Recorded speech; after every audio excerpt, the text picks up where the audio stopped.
Greetings, fellow interlopers. It's your buddy Taylor. If there's one thing in the No Man's Sky community can agree on, it's that the latest expedition is by far the hardest. Personally, I gotta say, I love it. But I've logged many hours in the game to be able to say that. That being said, if a brand new player decides to buy No Man's Sky and the first thing they do is try to complete this expedition, I can only imagine the frustration they're feeling. So let's get into it. Here are some early game bits of advice to help you get through this expedition and claim some pretty sweet rewards. I won't go through the rewards here, but if you want to check those out, I made a video breaking all that down. Number 10. Before you do anything at all, before you mine one thing or collect anything, you need to die. Goodbye, cruel world. Ow! Yeah, you heard me. Because one of the milestones is returning from a death. And since we lose all progress in inventory, you obviously need to get this one out of the way. Number 9. After you get your death behind you, it's time to live a little. You're going to be surrounded by a lot of hostile creatures. And, well, they want to kill you. During my first playthrough, I was in the game menu organizing my exosuit, and this guy killed me. If you get close or they spot you, they will aggro on you. When this happens, you'll see this red paw icon, indicating where the threat is coming from. I would definitely craft some creature pellets as soon as possible, so you can tame and adopt one. And it also happens to be one of the milestones you'll need. Number 8. This one's going to tie in with the previous one. Don't screw around going up steep inclines or declines in permadeath. That's what your pet is for. Just take your buddy for a ride here and you'll never jetpack up and down a mountain ever again. I mean, that's pretty ridiculous. And getting down the mountain is just as easy and a lot safer than a jetpack. Oh, and by the way, when you do get a pet, give it lasers. Number 7.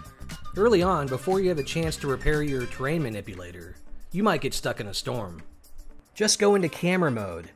The game will pause, but the weather cycles run constantly, meaning that you can do a little recon while you're waiting for the storm to end.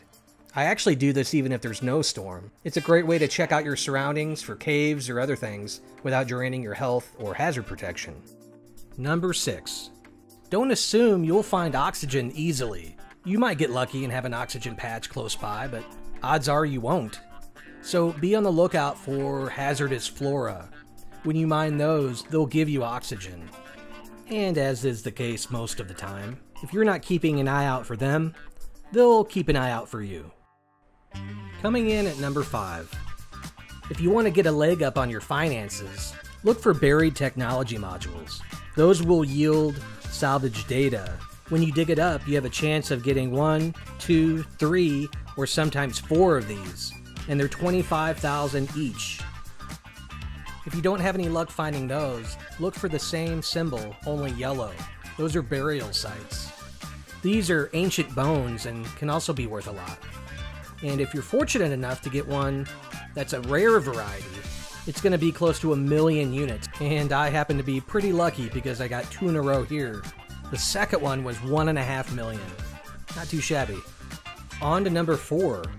One of the biggest challenges of this expedition is that you start with hardly any storage at all, and you don't have any cargo. So how you manage your inventory becomes pretty important. Make sure to move all your tech into the tech areas to maximize your inventory space. And yeah, I guess I need to say, make sure and do this in a safe place, not out in the open. Along those same lines, watch for items getting added to your main inventory when you already have that item in your high capacity area. Same goes for anything that your ship and your exosuit have in common, so try to keep everything consolidated. Number 3 also deals with finances. It's easy to get tunnel vision and just want to get off the planet as soon as possible. Can't blame you there. But sometimes you get a little hasty and you realize once you've broken the atmosphere, you're broke AF. Don't worry, there's always a backup plan. For some easy cash, call in your freighter and delete most, if not all of your rooms. You'll want to move all you can into the freighter first, so you have a lot of room for the silver and tritium. I'll sell all the silver and all but a stack of tritium.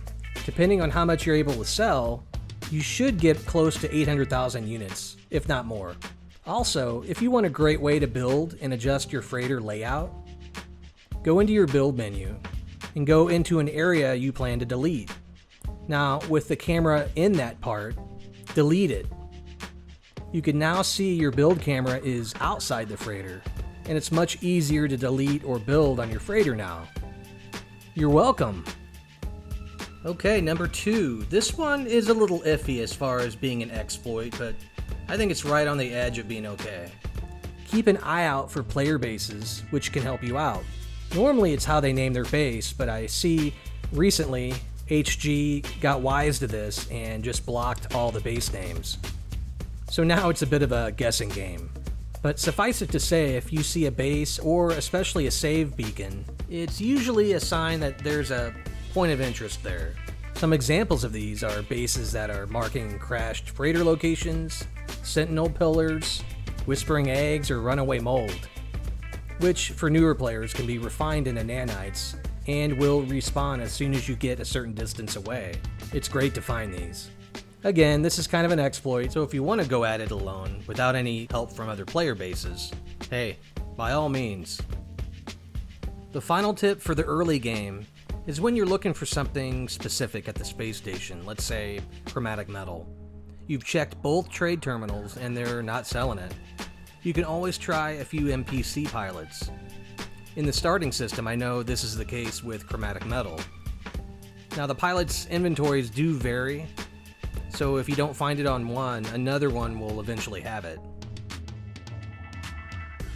Also, on a side note, the trade terminals on each side of the space station do differ slightly in what they sell, so make sure and check both. Alright guys, there are 10 tips that will hopefully make the early portion of the latest expedition just a little easier for you. So what did I miss, guys? Let me know down in the comments below. I'd love to see what your favorite tips are for the early game, and maybe you'll help out a newcomer. With that, time to wrap this up. Thanks for watching, guys. This is Taylor with Whiskey Barrel Gaming, reminding you to have an S-Class day.